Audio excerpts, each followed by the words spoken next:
Soyez les bienvenus dans la semaine de l'écho. Depuis l'offensive lancée par les États-Unis et Israël contre l'Iran, le Moyen-Orient s'embrase et les cours du brut flambent.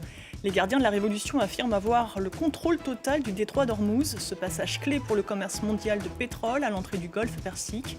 Près de 20% du pétrole et du gaz mondial y transitent. En quelques jours, le conflit s'est étendu aux principales zones de production du Moyen-Orient. Faut-il craindre un nouveau choc énergétique ? Outre le gaz et le pétrole, la pression est désormais maximale sur l'ensemble du commerce de marchandises. Dans le détroit d'Ormuz, le trafic maritime est à l'arrêt. Les grands armateurs ont ordonné à leurs navires de se mettre à l'abri. La chaîne d'approvisionnement est rompue, risque de pénurie en Europe, comme dans les pays du Golfe. Jusqu'où le blocage peut-il aller et quelles conséquences pour l'économie mondiale ? Eh bien, on en parle de toutes ces questions avec mes invités. Cyril Coutancet, bonjour. Bonjour. Vous êtes directeur de recherche au Centre d'études stratégiques de la Marine, auteur de nombreux ouvrages consacrés à la mer, dont La mer, une infographie et La relocalisation du monde aux éditions CNRS.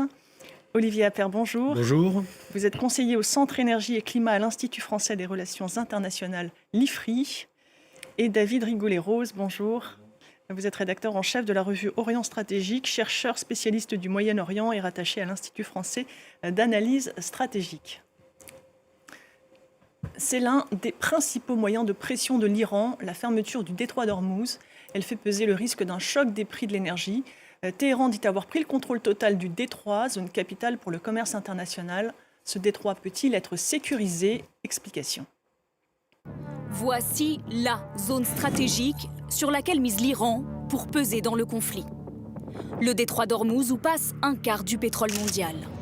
Mais depuis plusieurs jours, plus aucun navire ne le traverse. Pire, ceux qui essaient sont bombardés par l'Iran, comme ce pétrolier, 4 marins blessés. Le dernier ce midi, le Seyfin Prestige stoppé net, touché par un projectile. Les gardiens de la Révolution affirment avoir le contrôle total du détroit. Le détroit est fermé. Si quiconque souhaite le traverser, nous incendierons leur navire. Réelle menace, l'Iran peut-il vraiment maîtriser ce détroit de 50 km de large, dont 10 réellement navigables ? Selon un rapport du Congrès américain, le pays des mollahs a en tout cas les moyens de le déstabiliser. Grâce à des mines sous-marines, des vedettes rapides chargées de missiles, d'autres missiles tirés depuis la terre, ou encore des drones. Mais pour les spécialistes de la défense, impossible pour l'Iran de bloquer réellement le détroit. Il faut être clair, aujourd'hui la marine iranienne, elle est totalement anéantie. Il y a encore une frégate qui a été détruite aujourd'hui. Leurs sous-marins certainement ne peuvent plus bouger sans être détectés. Donc ils n'auront jamais la maîtrise de la zone. Par contre, leur capacité à être une nuisance pour la libre navigation dans le détroit d'Ormuz, ça c'est une réalité. Selon le rapport américain, le désarmement de la zone pourrait être long. Un tel effort prendrait probablement un certain temps, des jours, des semaines, voire des mois.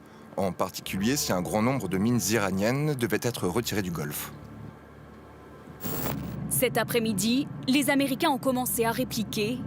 Ils ont visé ce navire de la flotte iranienne. Donald Trump promet même d'escorter les pétroliers bloqués pour rétablir le commerce dans le détroit d'Ormuz le plus rapidement possible. Cyril Coutancet, on le voit, le détroit d'Ormuz est devenu une zone de guerre délaissée par le commerce maritime. Peut-on parler de blocage total ? En fait, il y a deux éléments qui étaient bien rappelés dans votre sujet. Le détroit serait bloqué s'il était miné. Là, ce n'est pas le cas. Effectivement, et c'est ce qui était noté dans le rapport américain, c'est-à-dire que quand vous avez des mines dans le détroit, pour le coup, il faut des chasseurs de mines pour aller les retirer, etc. Ça prend un temps considérable et là, il est véritablement bloqué. Aujourd'hui, ce qui se passe, c'est qu'il y a des risques pour des navires de traverser le détroit. Et donc, les armateurs qui veulent préserver la santé de leurs équipages, évidemment, ne s'y aventurent pas. Donc, on est plutôt dans cette configuration-là. Il n'est pas fermé de facto, mais il est risqué. Et donc, les navires n'y vont pas. David Rigoulet-Rose, ce risque et cet embrasement dans ce détroit stratégique, Donald Trump l'avait-il anticipé ? En tout cas, il était annoncé par les Iraniens eux-mêmes. Donc c'est tout sauf une surprise, puisque les Iraniens avaient dit que s'ils venaient à être attaqués, ça ferait partie de leur panoplie de répliques, de peser sur le commerce maritime, sur justement le détroit d'Ormuz. qui est une artère évidemment vitale pour le commerce mondial. Et donc c'est pas une surprise. Effectivement, on voit que d'ailleurs, alors ils avaient régulièrement annoncé les dernières années cette possibilité. Ils l'ont mis en application puisqu'il y a eu effectivement l'attaque américaine. Il y a un précédent quand même, c'est lors de la guerre Iran-Irak. En 1990-1988. Et d'ailleurs, vous évoquiez le minage. À l'époque, la question était posée. Il y avait du minage à l'époque ? Oui, c'était... Et la marine américaine, justement, était intervenue dans une bataille en coulant un tiers de la flotte iranienne à l'époque. C'était en début 1988. Ça avait accéléré d'ailleurs la fin de la guerre en Irak parce que des bateaux étaient effectivement, il y avait des mines flottantes, etc., qui hypothéquaient évidemment la libre circulation. Aujourd'hui, il n'y en a pas encore, mais il n'est pas exclu qu'il y en ait. Et ce serait le deuxième volet de la réplique iranienne, justement pour le coup, pour vraiment bloquer plus que actuellement encore le détroit. On peut se demander si la destruction d'une partie de la flotte iranienne aujourd'hui aurait le même effet que lors de la guerre Iran-Irak. Non, parce qu'en réalité, justement, il y a une guerre, un corso maritime. C'est pas les mêmes flottes. Il y a la flotte traditionnelle, classique de l'État iranien, enfin la marine classique, et la flotte des passes d'Aran. Et dans le Golfe, c'est le monopole maritime, c'est les passes d'Aran. C'est-à-dire les vedettes que vous avez évoquées, les vedettes rapides, qui sont susceptibles d'attaquer par essaim, de lancer des drones, et qui sont extrêmement difficiles à contrôler, à maîtriser. Donc c'est un danger supplémentaire, c'est un type de guerre asymétrique maritime qu'une marine classique peut éprouver des difficultés effectivement à maîtriser. On voit effectivement ces attaques sur les navires dans le détroit d'Ormuz. On voit aussi des attaques sur des infrastructures gazières, pétrolières. Ça aussi, Donald Trump, il l'avait anticipé ou... Je crois que ce qui est quand même très nouveau, c'est les attaques sur des infrastructures pétrolières, en particulier l'attaque sur la principale raffinerie saoudienne de Ras Laffan. Ça rappelle aussi une attaque qui avait été menée par les Houthis en 14 septembre 2019. Sur une installation pétrolière majeure, Abqaiq, par laquelle transitait environ 70% du pétrole saoudien. C'est possible pour les Iraniens d'attaquer Abqaiq, et là, ce serait quand même un coup extrêmement dur. Mais ils ont la possibilité aussi d'attaquer toutes les installations pétrolières et gazières du Moyen-Orient. On a vu que le trafic de pétroliers via le détroit d'Ormuz a chuté de 90% en une semaine, selon la société d'analyse Kepler. À votre connaissance, un tel blocage, c'est du jamais vu ? C'est du jamais vu. Le précédent, c'était effectivement pendant la guerre Irak-Iran, où il y a eu quand même 500 navires qui ont été touchés. Il y a des mines qui avaient été posées par les Iraniens et par les Irakiens. Mais bon, là, il n'y a pas eu d'impact sur l'économie mondiale parce qu'on était juste après le contre-choc pétrolier de 86 avec les prix du pétrole qui sont effondrés, une surcapacité de production. Donc la situation aujourd'hui est quand même tout à fait nouvelle. Et sur la durée, David Rigoulet-Rose, combien de temps, selon vous, vous nous parlez de l'armée régulière iranienne, des passes d'Aran, combien de temps militairement les Iraniens, ce régime iranien peut-il tenir et économiquement ? Économiquement, de toute façon, l'économie iranienne est à genoux par les sanctions américaines. Il n'empêche qu'elle continue d'exporter une partie de son pétrole, notamment à la là, Chine. en l'occurrence, en faisant ça, ils se tirent une balle dans le pied parce qu'ils hypothèquent leur propre exportation à destination principalement de la Chine qui achète 85% du pétrole des côtés. Est-ce que ça peut les freiner ? Pardon ? Est-ce que ça peut les freiner ? Apparemment, ils ont fait le choix d'une fuite en avant, ce qui pose un problème aux Chinois, justement, qui sont quand même mécontents, parce que le pétrole du Golfe est un élément essentiel pour eux. On va y revenir. En attendant, ce que l'on voit dans l'immédiat, ce sont des cours du pétrole qui flambent. Le baril de Brent atteint les $90 ce vendredi. Après un léger répit, les prix sont repartis à la hausse. On va voir la courbe de ces derniers jours. Donc ils sont repartis à la hausse ce vendredi, après une nouvelle attaque sur un champ pétrolier au Kurdistan irakien. Depuis le début de la semaine, la hausse dépasse les 20%. Olivier Appert, à ce rythme, se dirige-t-on vers un scénario d'un baril au-delà des $120 ? Écoutez, c'est pas exclu. On a atteint ces prix-là juste après l'agression russe. Donc c'est pas exclu. Un élément qui est clé, c'est combien de temps va durer cette crise militaire. Et là, je crains malheureusement qu'on n'ait pas beaucoup d'informations. C'est la grande inconnue, effectivement. La situation actuelle vous rappelle-t-elle le début de la guerre en Ukraine en 2022 ? Oui et non, parce que c'est une agression avec l'utilisation quand même de l'énergie. Ceci étant, en 2022, c'est en fait l'Europe qui a décidé d'interdire les importations de gaz, et ça concernait principalement le gaz. Alors qu'aujourd'hui, la crise porte à la fois sur le pétrole, impact mondial, et aussi sur le gaz. 25% des exportations de gaz naturel liquéfié transitent par les détroits d'Ormuz, et ça a eu un impact immédiat sur les prix du gaz. Le prix du gaz en Europe a bondi de 50%. Oui, d'ailleurs, des installations du Qatar ont été endommagées cette semaine par des drones iraniens. Faut-il s'attendre à un choc pétrolier, un choc gazier ? Écoutez, oui, si la situation perdure et si les Iraniens continuent toujours à maintenir leur pression, à avoir les moyens d'intervenir, on peut craindre tout et n'importe quoi dans cette zone du monde. Et qu'est-ce que ça veut dire très concrètement, alors à l'échelle de l'automobiliste français, par exemple ? Ça veut dire une augmentation des prix du pétrole, des prix des carburants, mais on n'en est pas là aujourd'hui. On n'en est pas là aujourd'hui dans la mesure où il y a, notamment en France, un amortisseur fiscal, puisque les taxes représentent une part importante, représentent à peu près la moitié du prix du carburant à la pompe. Et le prix du brut n'impacte pas les taxes. Cyril Coutancé, aujourd'hui, environ 12% du pétrole consommé en France vient du Moyen-Orient. Ça n'était pas le cas lors des chocs pétroliers des années 70.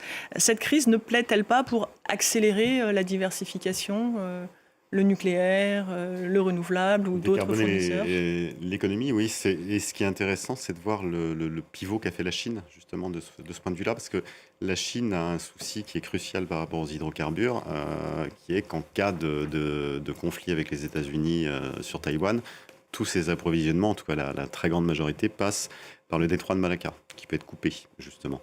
Et donc la Chine a engagé une transition à marche forcée pour essayer de décarboner son économie. C'est pour ça qu'on a des voitures électriques chinoises qui nous arrivent, par exemple, sur notre marché. Et l'Europe, en tout cas, dans ce monde, effectivement, où il y a des crises qui se répètent, des guerres qui arrivent, réduire au maximum les vulnérabilités essentielles est un point important. Vous dites que la Chine s'est décarbonée, mais il n'empêche qu'elle dépend quand même encore sur le chemin. Très largement, notamment de ce pétrole du Moyen-Orient. Elle dépend à 30% pour son approvisionnement pétrolier du pétrole qui transite par le détroit d'Ormuz. Et donc c'est pour la Chine un enjeu majeur, mais c'est encore plus important pour un certain nombre de pays asiatiques. Je pense notamment à l'Inde, au Pakistan, au Bangladesh, qui en fait dépendent à 50% pour leur approvisionnement en gaz du gaz du Moyen-Orient. C'est une crise absolument majeure pour ces pays-là. S'est-elle manifestée, la Chine, qui doit regarder cette situation avec mécontentement ? De manière discrète, oui, auprès des Iraniens, pour leur manifester effectivement les problèmes que ça pose, effectivement en termes de dépendance, et surtout avec une situation économique qui n'est pas florissante en ce moment. Et donc, oui, il a annoncé une croissance de 4%. Voilà. Donc ça pose un problème majeur à la Chine, effectivement, qui ne manifeste pas ostensiblement son désaccord, mais en même temps qui est préoccupé et qui potentiellement pourrait se présenter comme un médiateur, mais en même temps avec des marges de manœuvre très, très contraintes par rapport à ce qui est à l'œuvre aujourd'hui. Alors pour prévenir les pénuries, les autorités chinoises ont déjà demandé à leurs grands raffineurs de suspendre les exportations de gazole et d'essence. Jusqu'où la Chine peut-elle aller dans cette politique du repli ? Alors là, telle est la question. C'est une grosse question. Je pense qu'en Chine, tout est possible et on l'a vu pendant la crise du Covid. David Rigolero, cette crise énergétique tombe, vous l'avez dit, au plus mauvais moment pour la Chine.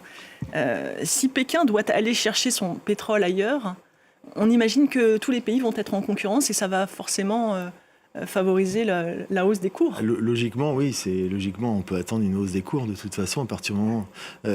Pour la Chine, c'est un double problème parce qu'il y a déjà eu le déni d'accès sur le pétrole vénézuélien.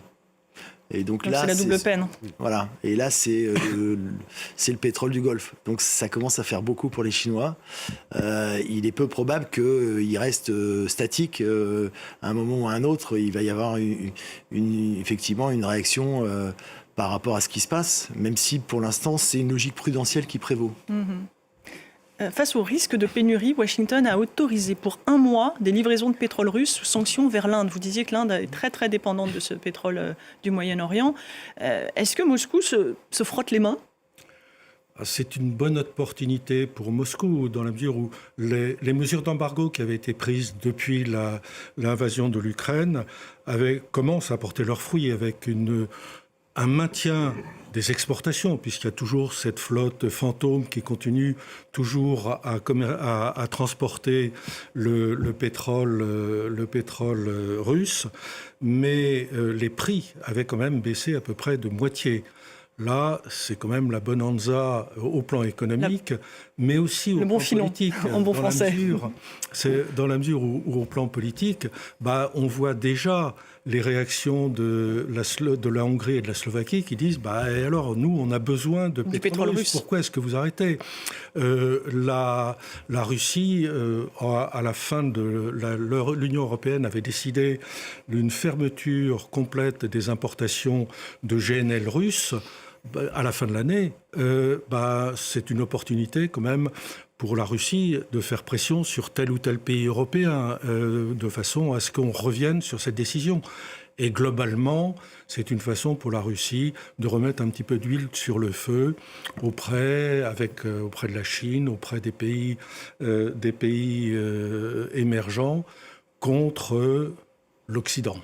Et au risque d'ailleurs de diviser les pays européens.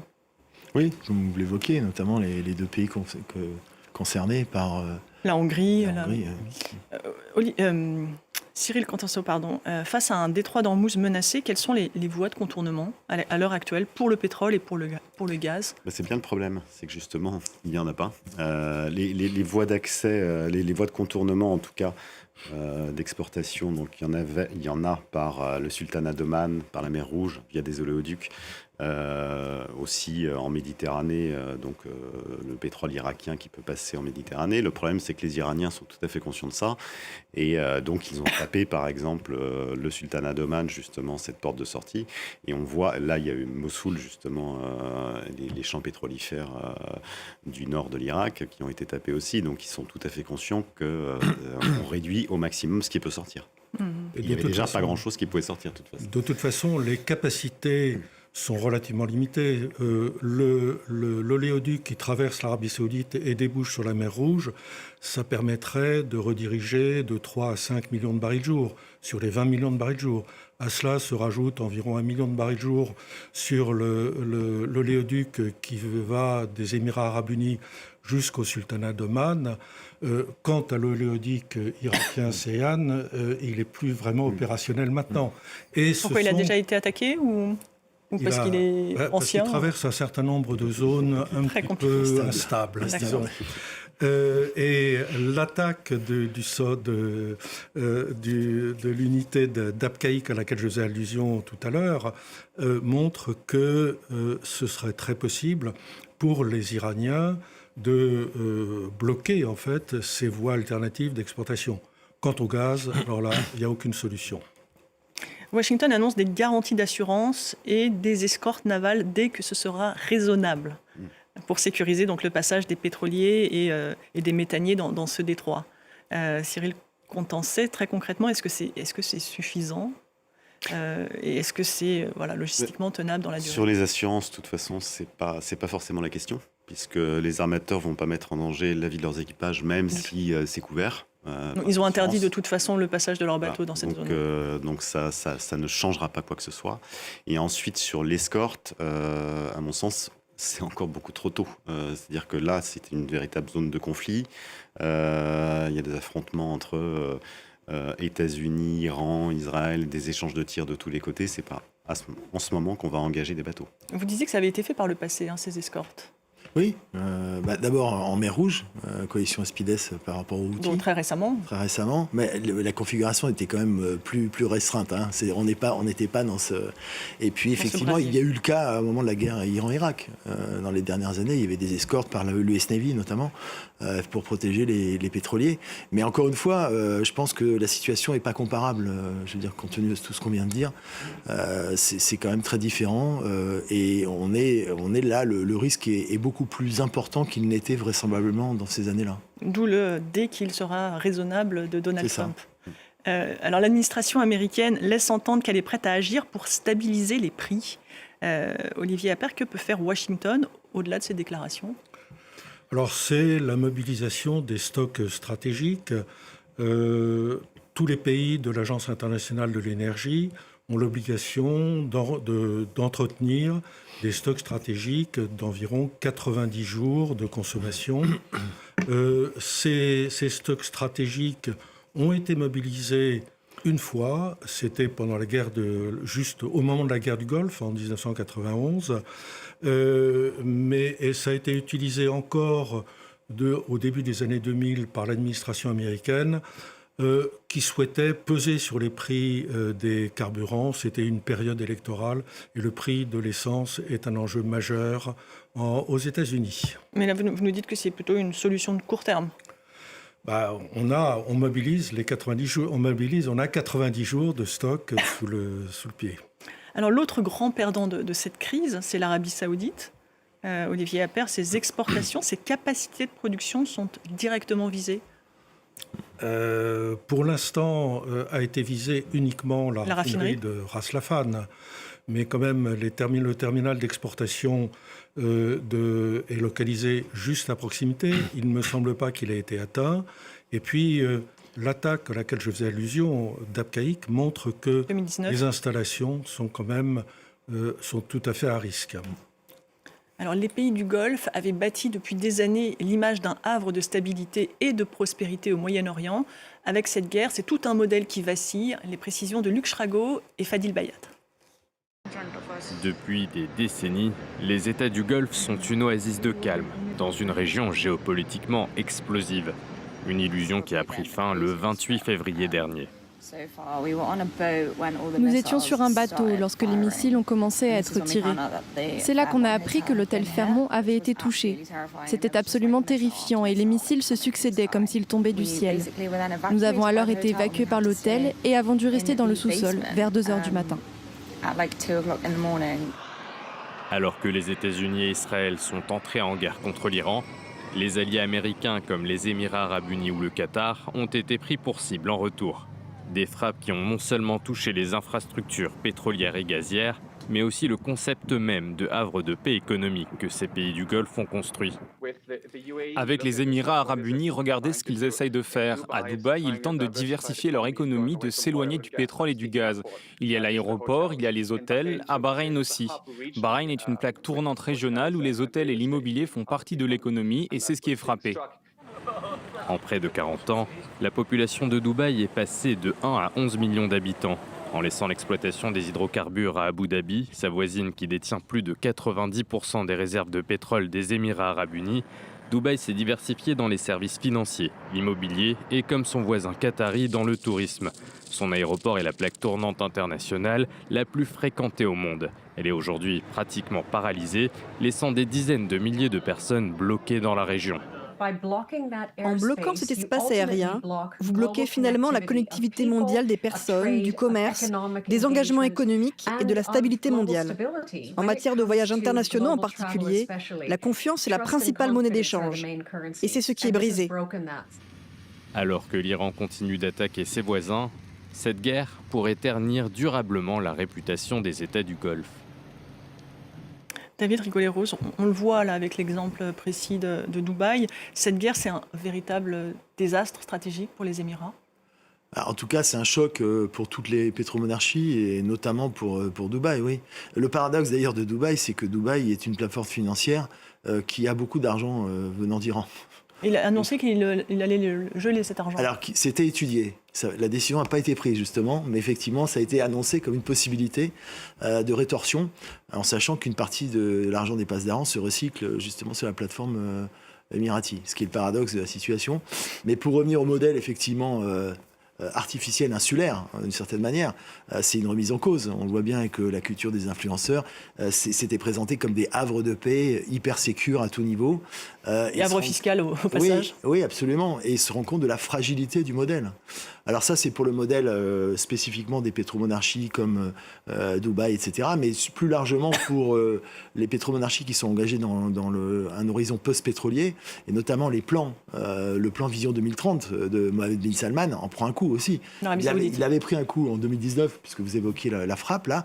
Et là, c'est à plus grande échelle. Et donc, c'est une hypothèque sur la réalisation de tous ces grands projets qui demandent beaucoup d'investissements et qui sont remis en cause aujourd'hui. Ouais, la diversification de ces économies sont aujourd'hui remises en cause, selon vous ?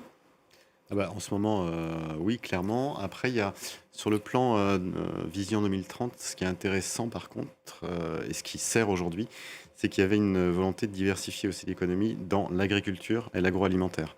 Et donc l'Arabie Saoudite, par exemple, sur les œufs est autosuffisante aujourd'hui, sur le lait est exportatrice aussi.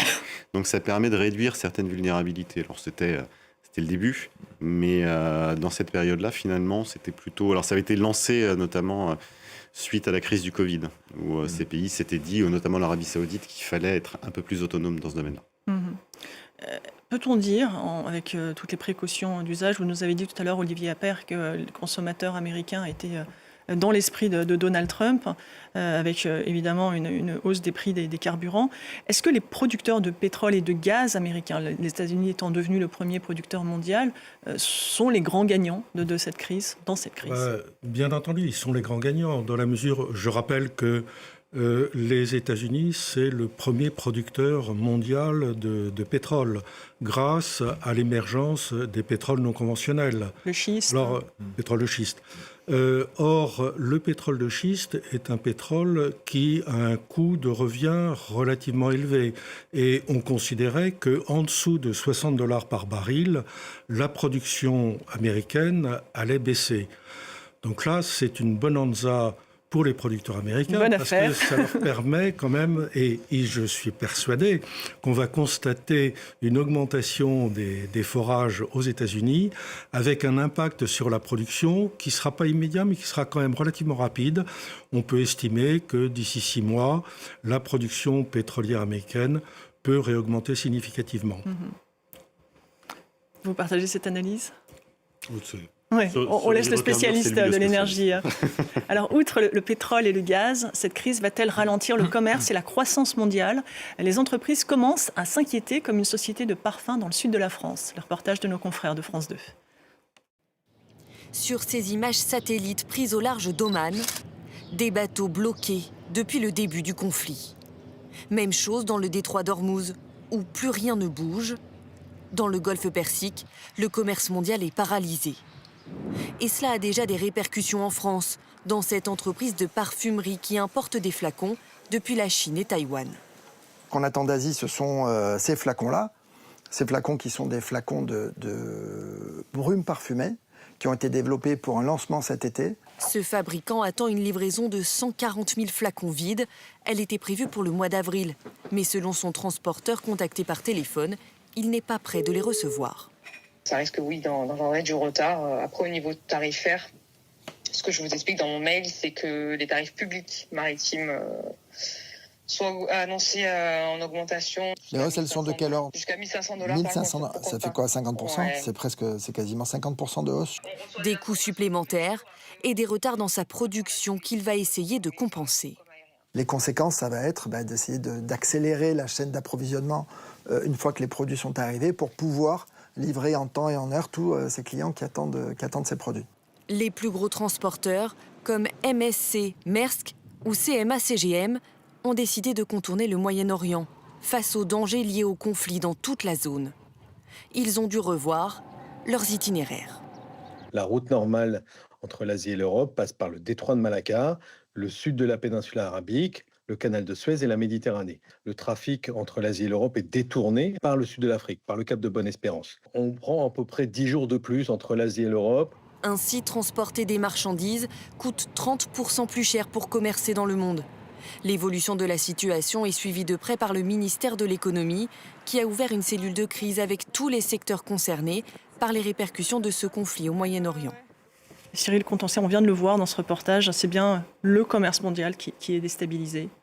Oui, alors sur les porte-conteneurs, en tout cas le commerce de marchandises, c'est pas forcément nouveau parce qu'avec ce qu'on évoquait en préambule, c'est-à-dire la mer Rouge, les attaques des Houthis, ça fait un bon moment que les navires passent par le cap de Bonne-Espérance.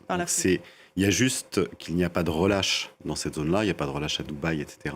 Mais la route n'est pas fondamentalement nouvelle en tout cas. L'Europe doit-elle s'inquiéter pour certains de ses approvisionnements venant du Moyen-Orient ? Alors, il y a les approvisionnements, hydrocarbures en partie, évidemment. Au-delà ensuite, c'est plutôt... alors, il y a deux secteurs qui sont concernés. Cette zone-là est en fait produit des engrais, notamment. C'est 33% de la production d'engrais dans le monde. Donc ça peut être un sujet au fur et à mesure des semaines. Il y a un autre secteur qui est aussi la production d'aluminium. C'est 14,5% de la production d'aluminium dans le monde. Et le premier marché de destination, c'est l'Europe. Donc ça, c'est pareil, c'est quelque chose qu'il faut suivre sur la durée parce qu'on pense tout de suite hydrocarbures en fait quand on pense à cette zone, mais il y a d'autres dépendances assez nouvelles et qui font la différence d'ailleurs avec les chocs pétroliers. C'est que l'économie s'est mondialisée et donc il y a d'autres dépendances liées à cette zone-là. Et on le voyait dans le reportage d'ailleurs, ces flacons en plastique en fait, qui sont des dérivés du pétrole. Exactement, il y a aussi une bouteille en plastique, etc. Et puis il y a le côté, nos exportateurs agricoles notamment, vont voir ces marchés qui vont se fermer. On va y venir dans un instant. Peut-être, Olivier Appert, on n'en a peut-être pas suffisamment parlé, mais nos approvisionnements en gaz sont menacés ? Alors, on ne parle pas assez du gaz. Je rappelle que 25% du commerce du gaz naturel liquéfié transite par le détroit d'Ormuz. Et le Qatar joue un rôle absolument majeur. Le Qatar a arrêté ses installations de production. Le commerce est bloqué. Ça a un impact majeur, comme je le disais tout à l'heure, sur des pays, en particulier des pays d'Asie, l'Inde, le Bangladesh, le Pakistan, éventuellement aussi la Chine. Ça a un impact aussi en Europe, puisqu'il y a environ 14% des importations de gaz qui sont impactées. Et ça s'est traduit immédiatement par la hausse de 50% des prix du gaz en Europe. Alors que la hausse n'est que de 30% pour le pétrole. Donc le gaz est un sujet quand même tout à fait spécifique. Et aujourd'hui, il n'y a pas de risque physique. Aujourd'hui, il y a des stocks qui sont constitués de façon à pouvoir couvrir la demande en hiver qui est beaucoup plus importante qu'en été pour les besoins de chauffage. Mais ces stocks aujourd'hui sont quand même de l'ordre de la moitié de ce qu'ils étaient l'année dernière à la même époque. Ce qui veut dire qu'il faut s'inquiéter pour l'année prochaine, pour l'hiver prochain. Il faut s'inquiéter pour l'année prochaine parce qu'il faudra re-remplir ces stocks à partir du mois de juin. C'est dès le mois de juin qu'on commence à re-remplir les stocks de façon à ce qu'ils soient pleins juste avant la saison de chauffe au mois de novembre. Alors, vous le disiez, pour les importations, pour les pays du Golfe, la question est vitale. Cyril Contencet, les approvisionnements alimentaires sont menacés. De toute façon, il y a ces pays, le Golfe Arabe-Persique, en tout cas la péninsule arabique, c'est 85% d'importations alimentaires. Donc, c'est évidemment un sujet. Ce qui est intéressant, c'est qu'au niveau des flux maritimes, on a vu qu'en janvier et février, le volume avait doublé sur ce segment alimentaire. Donc en fait, il y a des stocks de précaution qui ont été faits, qu'on estime à 3-4 mois à peu près. Donc il y avait une anticipation de la crise et les céréales, c'est quasiment 100% qui sont importés dans cette zone-là. Ce sont aussi des pays qui importent des produits pharmaceutiques, cosmétiques français, des produits de luxe français, des voitures allemandes, des machines, des produits industriels italiens, bref, beaucoup de produits européens. Ça peut aussi être un coût pour notre économie européenne. C'est un marché qui, pour l'instant, effectivement, est fermé. Il faudra voir, là encore, combien de temps le conflit peut durer. Sans parler, évidemment, du transport aérien qui, lui aussi, est à la peine. Absolument. Le blocage du fret qui pénalise surtout la Chine, le Japon, la Corée du Sud, est-ce qu'avec tous ces paramètres que vous nous avez décrits, il faut craindre une inflation, un ralentissement économique ? En tout cas, il y a déjà une hausse des cours, hein. C'est déjà acté. Alors après, la question de la temporalité est centrale, c'est-à-dire à combien de temps ça va durer. Et alors là, c'est une équation à plusieurs inconnus, justement. Mais plus ça dure et plus le risque est important, effectivement, le risque inflationniste au niveau global. C'est incontestable. Donc c'est ça le principal sujet de préoccupation. Les bourses ont réagi immédiatement partout dans le monde. Aujourd'hui, il y a un impact coût, il n'y a pas encore d'impact physique. C'est-à-dire que si ça dure, à ce moment-là, on risque d'avoir, si ça dure un certain nombre de mois, on risque d'avoir des problèmes de disponibilité physique d'énergie. Vous voulez rajouter quelque chose ? Oui, en fait, c'est au niveau de la logistique. Il faut bien avoir conscience que la Chine, par exemple, c'est l'industrie manufacturière du monde, donc elle a une capacité de production qui peut rester sur 2 mois, 3 mois.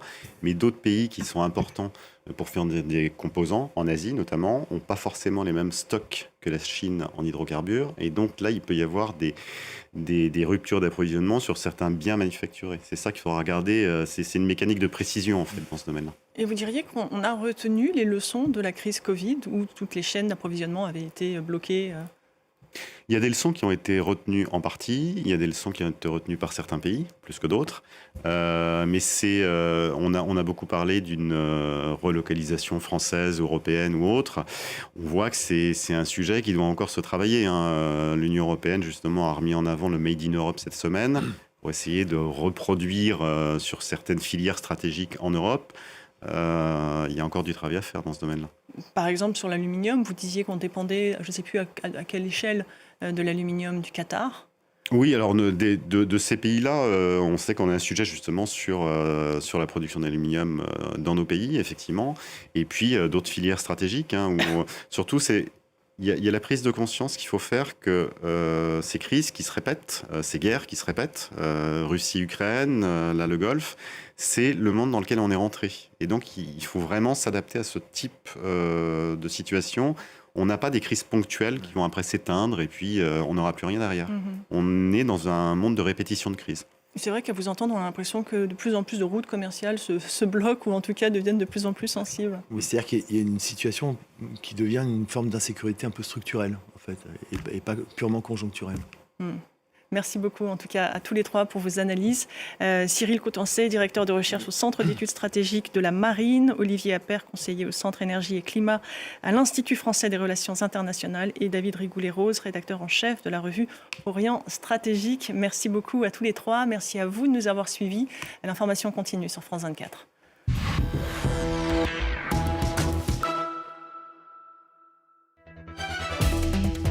L'information à chaud, c'est sur France 24 et sur France24.com.